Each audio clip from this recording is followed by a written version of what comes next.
기독교 강요 제2권 제12장 그리스도께서는 중보자의 직분을 행하기 위하여 사람이 되셔야 했음. 중보자께서 하나님이여 동시에 사람이셔야 하는 이유들 1에서 3절 1절 하나님이시요 사람이신 중보자의 필요성.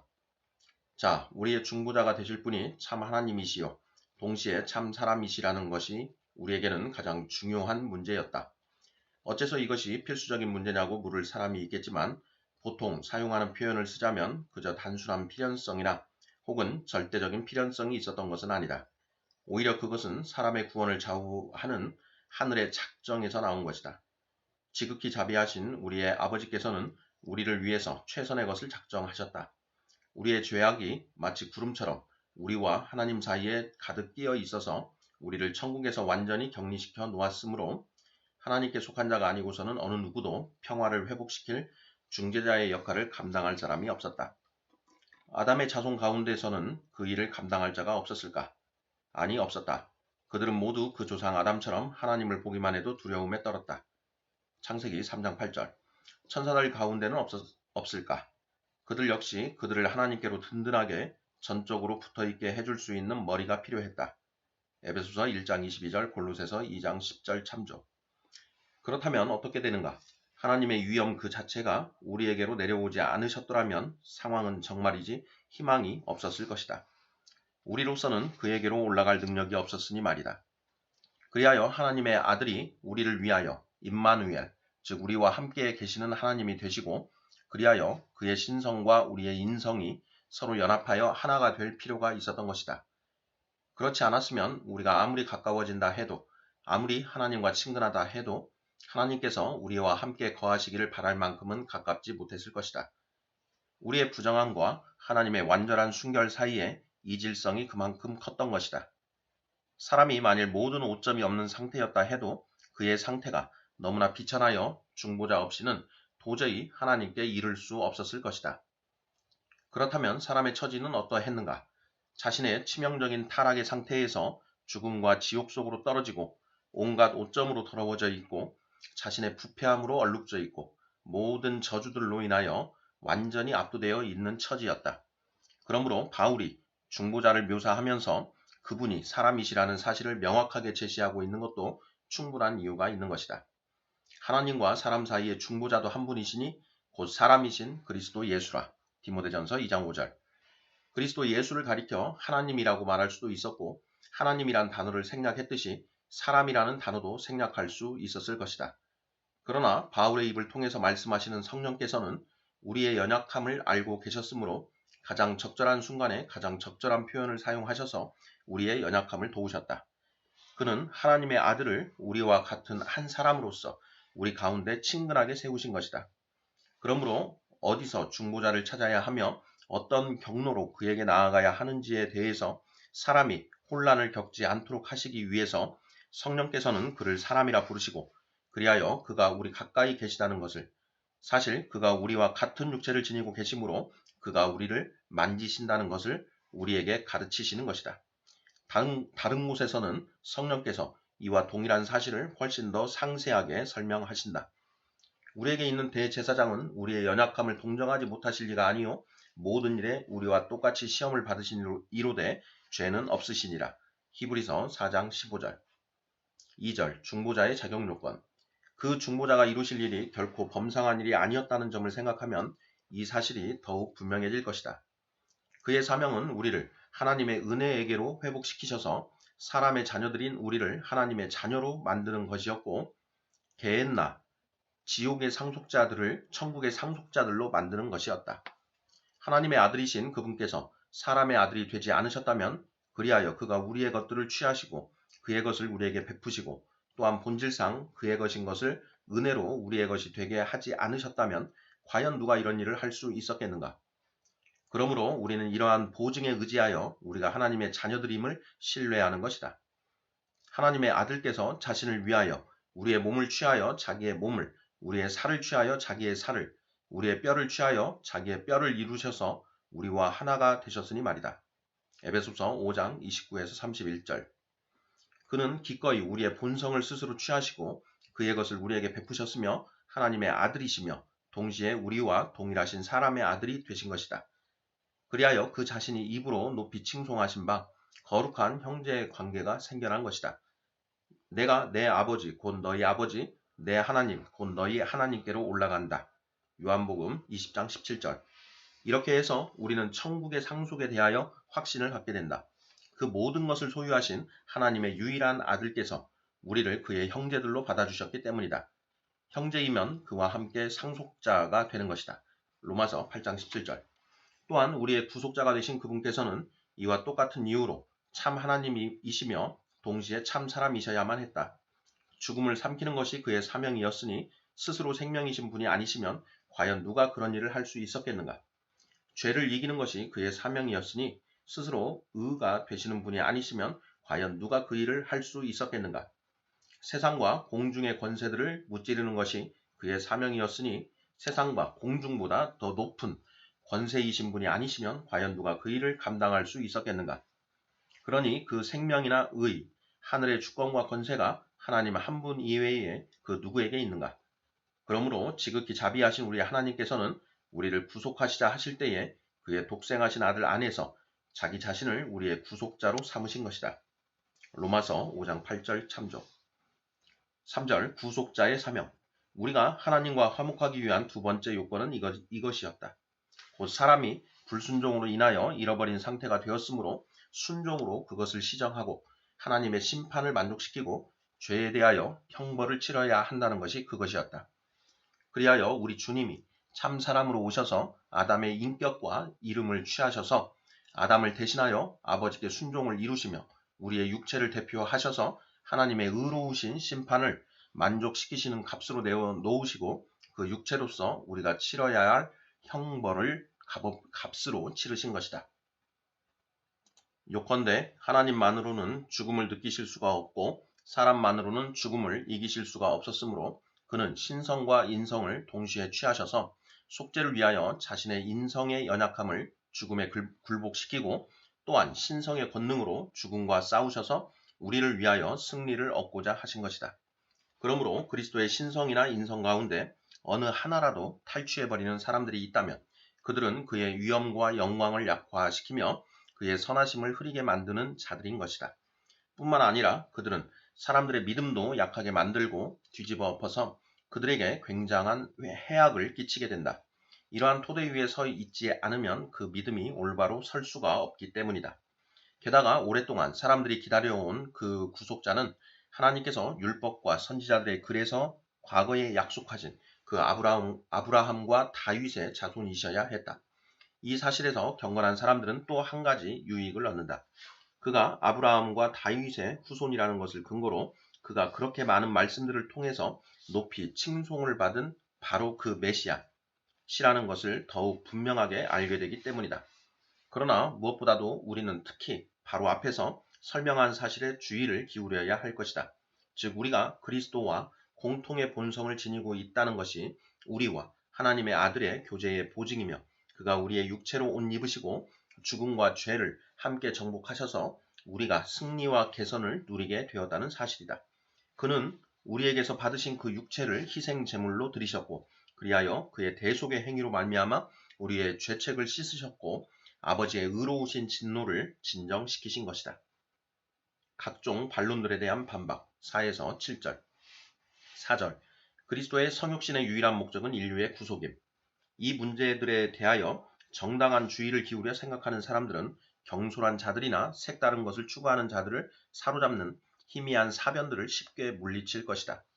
그런 사변들 중 하나를 예로 들면 혹시 인류를 구속할 필요가 없었다 할지라도 여전히 그리스도께서는 사람이 되셨을 것이라는 것이다. 본래의 창조 질서와 타락하지 않은 자연의 상태에서도 그리스도께서는 천사들과 사람들의 머리로서 그들 위에 계셨다는 사실은 물론 나도 인정한다. 그렇기 때문에 바울은 그를 가리켜 모든 피조물보다 먼저 나신 이라고 부르는 것이다. 골로새서 1장 15절. 그러나 그리스도께서 우리의 구속자가 되시기 위해서 육체로 옷 입으셨음을 모든 성경이 선언하고 있으므로 그 이외에 다른 이유나 다른 목적을 상상한다는 것은 너무나 주제넘은 짓이다. 애초부터 그리스도를 약속하신 이유를 우리는 잘 알고 있다. 곧 타락한 세상을 회복시키시고 잃어버린 사람들을 구원하시기 위함이었다. 그러므로 율법 아래에서는 그리스도의 형상이 희생 제사들 속에서 제시되어 하나님께서 신자들의 죄를 위하여 행하여지는 속죄를 통하여 그들과 화목되신 후에 그들에게 은혜를 베푸시리라는 소망을 신자들에게 주었다.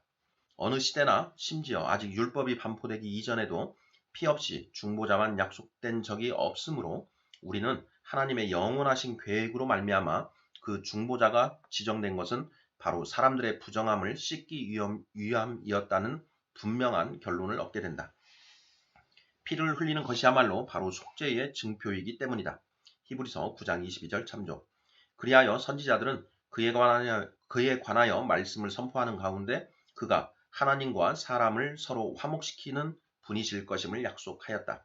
이에 대한 모든 증언들 가운데 이사야 선지자의 유명한 증언 한 가지만 예로 들어보자. 그는 실로 우리의 질고를 지고 우리의 슬픔을 당하였거늘 우리는 생각하기를 그는 징벌을 받아 하나님께 맞으며 고난을 당한다 하였노라. 그가 징계를 받음으로 우리는 평화를 누리도다. 이사야 53장 4절 5절. 그는 자기 자신을 제물로 드리실 대제사장이 되실 것이었다. 히브리서 9장 11, 12절. 그가 채찍에 맞음으로 우리는 나음을 받았도다. 우리는 다 양 같아서 그릇 행하여 각기 제 길로 갔거늘 여호와께서는 우리 모두의 죄악을 그에게 담당시키셨도다. 이사야 53장 5, 6절. 이렇게 그리스도께서 비참한 죄인들을 돕기 위하여 하나님으로 말미암아 지명되셨다는 것이 분명히 드러나고 있으니 이러한 한계를 넘어서 튀어오르는 자들은 누구든지 어리석은 호기심에 지나치게 빠져 있는 것이다. 그리스도께서는 이 땅에 강림하신 후 그 자신이 강림하신 목적이 하나님의 진노를 진정시키셔서 우리를 모아 죽음에서 생명으로 옮기는 데 있음을 선언하셨다. 사도들도 그에 관하여 동일한 사실을 증거하였다. 그리하여 요한도 말씀이 육신이 되셨음을 가르치기에 앞서서 사람이 하나님을 반역한 사실을 말씀하고 있다. 요한복음 1장 9절에서 11절. 그러나 무엇보다도 그리스도께서 친히 자신의 직분에 관하여 선포하시는 내용에 귀를 기울여야 한다. 그는 이렇게 말씀하셨다. 하나님이 세상을 이처럼 사랑하사 독생자를 주셨으니 이는 그를 믿는 자마다 멸망하지 않고 영생을 얻게 하려 하심이라. 요한복음 3장 16절. 죽은 자들이 하나님의 아들의 음성을 들을 때가 오나니 곧 이때라. 듣는 자는 살아나리라. 요한복음 5장 25절. 나는 부활이요 생명이니 나를 믿는 자는 죽어도 살겠고. 요한복음 11장 25절.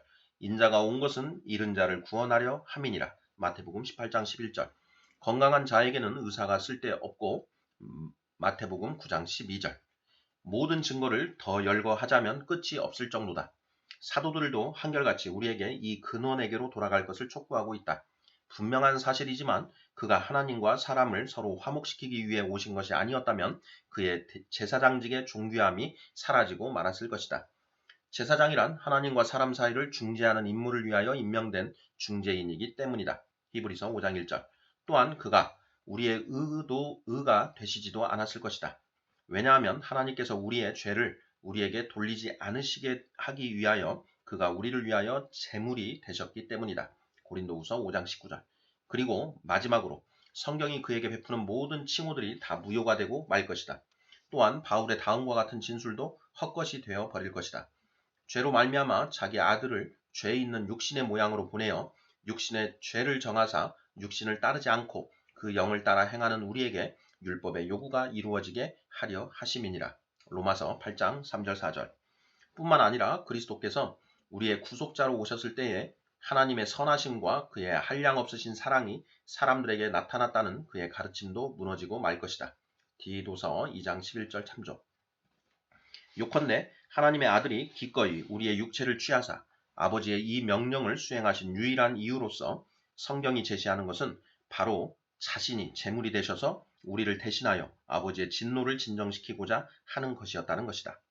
이같이 그리스도가 고난을 받고 그의 이름으로 죄사함을 받게 하는 회개가 전파될 것이 기록되었으니 누가복음 24장 46, 47절. 나는 양을 위하여 목숨을 버리노라. 이로 말미암아 아버지께서 나를 사랑하시느니라. 이 계명은 내 아버지에게서 받았노라. 요한복음 10장 15절, 17절, 18절. 모세가 광야에서 뱀을 든 것 같이 인자도 들려야 하리니. 요한복음 3장 14절. 아버지여 나를 구원하여 이때를 면하게 하여 주옵소서. 그러나 내가 이를 위하여 이때에 왔나이다. 아버지여 아버지의 이름을 영광스럽게 하옵소서. 요한복음 12장 27, 28절. 여기서 그는 자신이 육체를 취하신 목적을 분명하게 암시하고 계신다. 곧 친히 제물이 되시사 우리의 죄를 제거하는 속죄를 이루시기 위함이라는 것이다. 이와 마찬가지로 사가랴도 그가 족장들에게 행하신 약속대로 어둠과 죽음의 그늘에 앉은 자에게 빛을 비추시기 위하여 강림하셨음을 선언하고 있는 것이다. 누가복음 1장 79절. 우리는 이 모든 것들이 하나님의 아들에 관하여 말씀된 것임을 잘 기억하고 있다.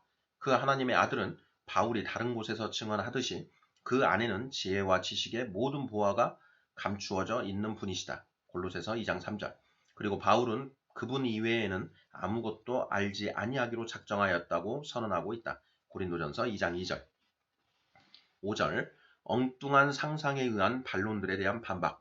혹시 이러한 것들이 모두 사실이라 할지라도 그리스도께서는 물론 그가 정죄받은 사람들을 구속하신 것도 사실이지만 사람들의 육체를 취하셔서 구원받아 안전한 상태에 있는 사람들을 향하여 그의 사랑을 보여주시기도 한다고 반론을 제기하는 사람이 있다면 이에 대한 나의 답변은 아주 간단하다. 곧 하나님의 영원한 작정에 의하여 이 두 가지가 하나로 합쳐졌음을 성령께서 선포하심으로 그리스도께서 어떻게 우리의 구속자가 되셨고 또한 동시에 어떻게 우리의 본성을 함께 나누신 자가 되셨는가에 대해서 더 이상 궁금증을 갖는 것은 정당한 일이 아니라는 것이다. 하나님의 변함없으신 규례에 만족하지 않고 무언가 더 알려는 욕심에 이끌리는 사람은 우리의 구속의 값으로 우리에게 주어지신 바 된 이 그리스도로도 만족하지 않는 법이기 때문이다.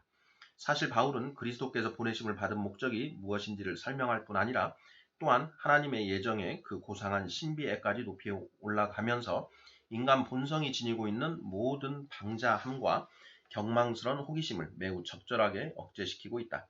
아버지께서 창세전에 그리스도 안에서 우리를 택하사 그 기쁘신 뜻대로 우리를 자기의 아들들로 입양시키셨고 그의 사랑하시는 아들 안에서 우리를 받아주셨으며 우리는 그의 피로 말미암아 속량을 받았느니라.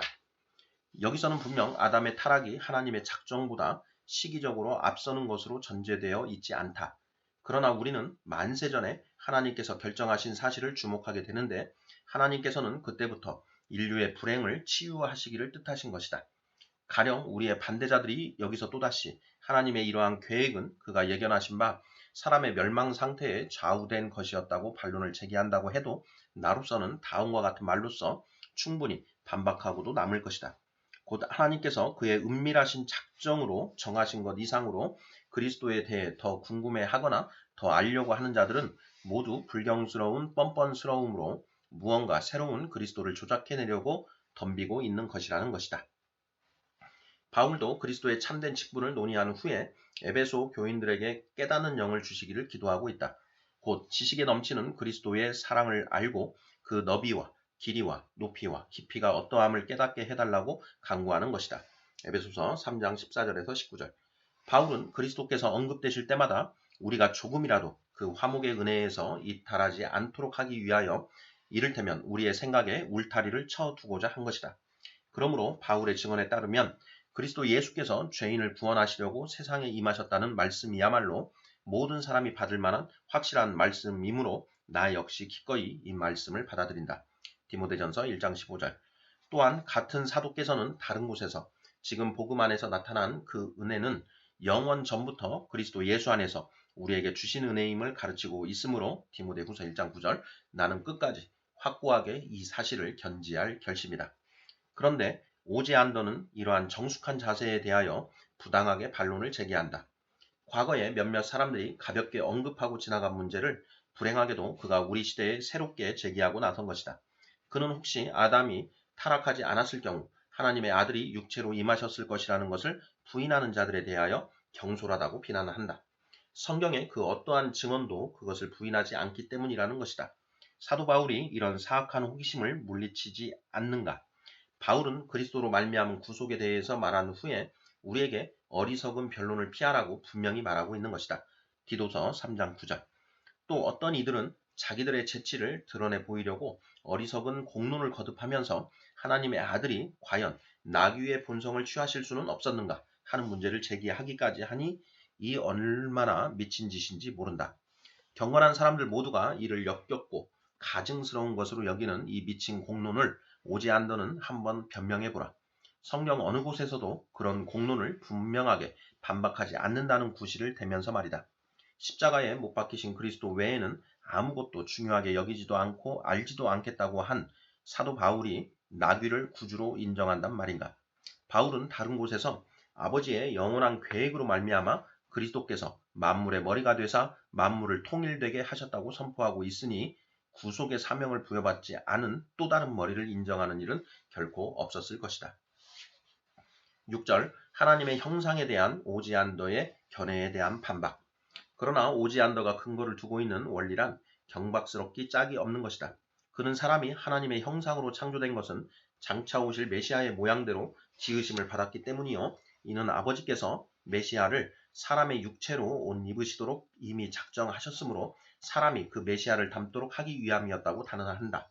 이를 근거로 하여 오지안더는 만일 아담이 그의 본래의 의로운 상태에서 타락한 일이 없었더라도 그리스도께서는 여전히 사람이 되셨을 것이라고 추정한다.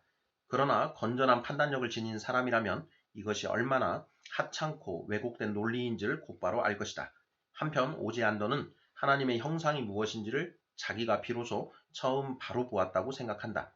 곧 하나님의 영광이 아담에게 주어진 비상한 재능들 속에서 빛난 것은 물론 하나님께서 본질적으로 아담 안에 거하셨다는 것이다. 하나님과 교제하는 동안에는 아담이 하나님의 형상을 지녔고 인간의 존엄성의 최고의 완전함이 바로 거기에 있었다는 것을 나도 인정한다. 그러나 이 형상은 하나님께서 아담을 다른 모든 생물들 위해 뛰어나도록 구별하시기 위하여 그에게 부여하신 그 탁월한 표지들에서만 찾아야 한다고 본다. 그때에도 그리스도께서 하나님의 형상이었다는 것은 모든 사람들이 한결같이 인정하는 사실이다. 그러므로 아담에게 어떠한 탁월한 점들이 부여되었다 할지라도 그것들은 모두가 아담이 독생하신 아들을 통하여 그의 창조주의 영광에 가까이 나아갔다는 사실에서 비롯되는 것이다. 사람이 하나님의 형상대로 창조되었다는 것은 곧 창조주께서 자기의 영광이 사람 안에서 마치 거울로 보이듯이 그렇게 보이기를 뜻하셨다는 것이다. 아담은 독생하신 아들로 말미암아 이러한 존귀를 입은 것이다. 그러나 여기에 덧붙일 것이 있다. 곧 아들 자신은 천사들과 사람들의 공통의 머리셨다는 것이다. 그러므로 사람에게 부여된 그 존엄성은 천사들에게도 있었던 것이다. 천사들을 가리켜 하나님의 아들들이라 부르는 것을 들으므로 시편 82편 6절 그들이 무언가 아버지를 닮은 특질을 부여받았다는 것을 부인한다는 것은 온당치 못할 것이다. 하나님께서 만일 그의 영광이 천사들과 사람들 모두에게서 나타나고 또한 두 본성들 모두에서 드러나기를 바라셨다면 천사들은 그리스도의 모습을 지니지 않았기 때문에 사람보다 밑에 있다는 오지안더의 발언은 무식한 허튼 소리에 지나지 않는 것이다. 그들이 하나님을 닮지 않았다면 어떻게 계속해서 하나님을 직접 대면할 수가 있었겠는가? 또한 바울도 이와 비슷하게 사람이 천사들과 더불어 한 머리 아래서 서로 밀착될 때에 비로소 사람이 하나님의 형상을 따라 새롭게 하심을 입는 것임을 가르치고 있다. 골로새서 3장 10절 참조. 요컨대 우리가 그리스도를 믿으면 하늘로 영접될 때에 우리가 천사들처럼 될 것이고 마태복음 22장 30절 이것이 우리의 최종적인 행복이 될 것이다. 그러나 만일 하나님의 형상의 가장 주된 모형이 사람이신 그리스도 안에 있었다는 오지안더의 추론을 허용한다면 누구든지 그와 동일한 것을 근거로 하여 천사들이 하나님의 형상을 소유하고 있었으므로 그리스도께서 천사의 본성을 취하여야 했을 것이라고 주장할 수 있을 것이다. 7절 오지안더의 여러 가지 잡다한 반론에 대한 반박. 그러므로 하나님의 마음속에 아들의 성육신에 관한 확고부동한 작정이 없었다면 하나님이 거짓말쟁이가 되실 수도 있다는 오지안더의 염려는 결국 하등 근거가 없는 것이다.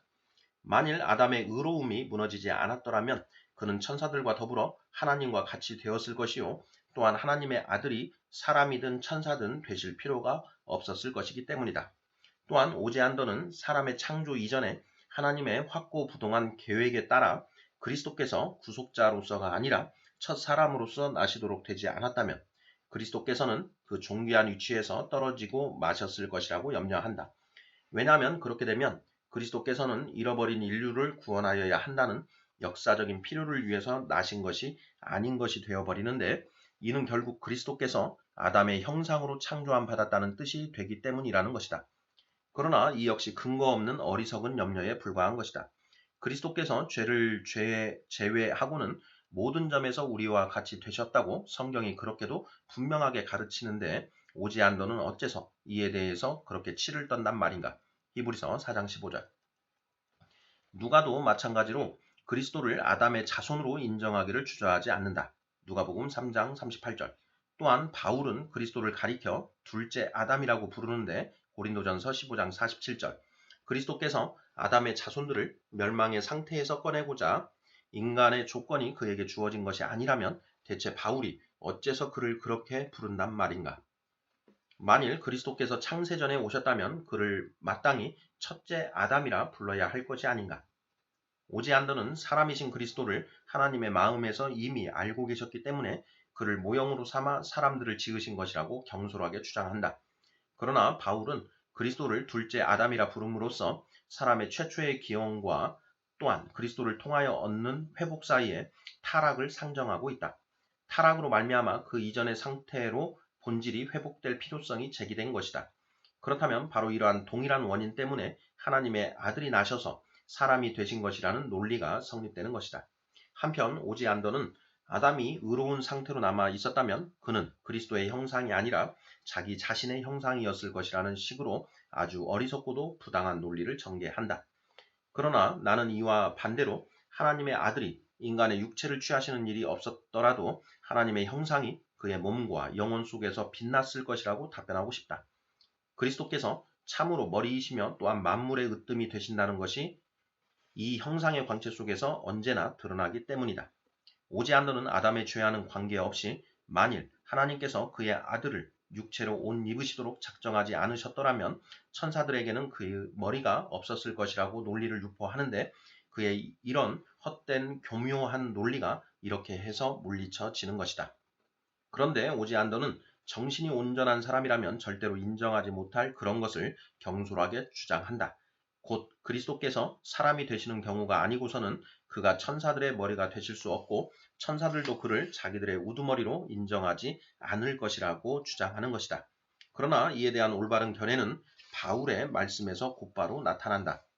첫째로 그리스도께서 하나님의 영원하신 말씀이신 한 그는 모든 피조물보다 먼저 나신 이이시다. 이것은 그가 창조되셨기 때문이거나 그가 피조물에 속하셔야 했기 때문이 아니라 태초에 최고의 아름다움을 입고 있었을 때처럼 손상되지 않은 상태에서는 세상이 다른 어느 누구에게가 아니라 그리스도께 기원을 두고 있었기 때문이다. 둘째로 그리스도께서 사람이 되신 한 그는 죽은 자들 가운데서 먼저 나신 이이셨다. 사도는 짧은 한 구절 속에서 두 가지 사실을 제시하고 있다. 1. 만물이 그에게서 창조되신 것은 그가 천사들을 다스리시기 위함이라는 것이시며 골로새서 1장 16절 2. 그가 사람이 되신 것은 우리의 구속자가 되시기 위함이라는 것이다. 골로새서 1장 14절 참조.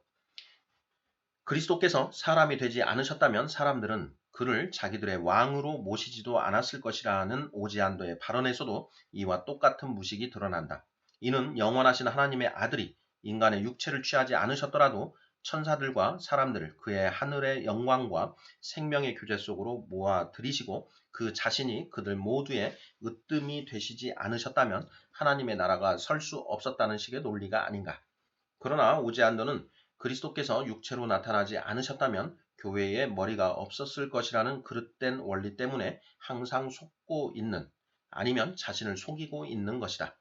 천사들이 그리스도의 머리 되심을 누린 것처럼 그리스도께서 그의 신적인 권능으로 사람들을 다스리시며 그의 성령의 은밀한 권능으로 마치 그 자신의 몸에게 하시듯 그렇게 그들을 일깨우시고 양육시키시며 또한 하늘에 모아 들여진 후에는 그들로 하여금 천사들과 똑같이 생명을 누리게 하지 못하실 이유가 어디 있단 말인가. 오지 않고는 지금 내가 막 반박한 이런 하찮은 것들을 가장 확고한 말씀으로 여긴다. 자기 자신의 사변에 달콤함에 젖어서 어리석게도 그는 아무것도 아닌 것을 찬양하고 있는 것이다. 그리고 후에 그는 자신이 더 확고한 증거라 여기는 것을 제시하고 있다. 곧 아담의 예언이 그것인데 아담은 자기 아내를 보고서 이는 내 뼈 중에 뼈요 살 중에 살이라고 말했다는 것이다. 창세기 2장 23절. 하지만 이 말이 예언이라는 것을 과연 오지안더는 어떻게 증명하는가? 마태복음을 보면 그리스도께서 동일한 말씀을 하나님의 말씀으로 돌리고 있기 때문이라는 것이다. 마치 하나님께서 사람들을 통해서 말씀하신 것에는 무조건 무언가 예언이 들어있기라도 한 것처럼 말이다. 그렇다면 오지안더는 하나님께로서 온 것이 분명한 율법의 몇몇 강령들에도 예언이 들어있다고 말하겠는가? 뿐만 아니라 만일 그리스도께서 문자 그대로의 의미만으로 제안하셨다면 그리스도의 생각은 분명 유치하고 세속적인 것에 지나지 않았을 것이다. 마태복음 19장 4에서 6절. 그러나 여기서 그리스도는 그가 교회에게 은혜로 베푸신 그 신비한 연합을 지칭하신 것이 아니라 그저 혼인의 정절을 지칭하신 것이다. 그렇기 때문에 그리스도는 하나님께서 남자와 그 아내를 한 몸이 되게 하셨으므로 어느 누구도 그 분리할 수 없는 결속의 관계를 이혼으로 깨뜨리려 해서는 안 된다고 가르치시는 것이다. 만일 이러한 단순한 교훈이 싫다면 오지안더는 그리스도께서 아버지의 말씀을 좀 더 교묘하게 해석하여 신비 속으로 제자들을 이끌지 않으신다고 그를 비난해야 할 것이다. 바울은 우리가 그리스도의 살 중의 살이라고 말하면서 에베소서 5장 30, 31절 곧바로 그것이 비밀임을 강조하고 있다. 바울은 아담이 그 말을 한 의미를 밝히려고 한 것이 아니고 오히려 혼인의 모습과 상징을 통해서 그리스도와 하나가 되는 그 거룩한 연합을 제시하고자 한 것이었다. 그 말씀 자체가 이 사실을 드러내준다. 바울은 자신이 그리스도와 교회에 대하여 말하고 있다는 것을 알리면서 혼인의 법칙과 그리스도와 교회의 영적 연합을 서로 구별하고 있기 때문이다. 그러므로 오지안더의 이런 어리석은 주장은 곧바로 무너지고 만다. 그런 쓰레기 같은 것을 더 이상 다루는 것도 불필요하다고 믿는다. 이렇게 짤막한 반박으로도 그 논리의 허망함이 모두 드러나니 말이다. 하나님의 자녀들이 온전하게 양육을 받는 데에는 다음과 같은 진지한 진리만으로도 족하고도 남는다. 때가 참에 하나님이 그 아들을 보내사 여자에게서 나게 하시고 율법 아래에 나게 하신 것은 율법 아래에 있는 자들을 속량하시고 우리로 아들의 명분을 얻게 하려 하심이라. 갈라디아서 4장 4절 5절 말씀.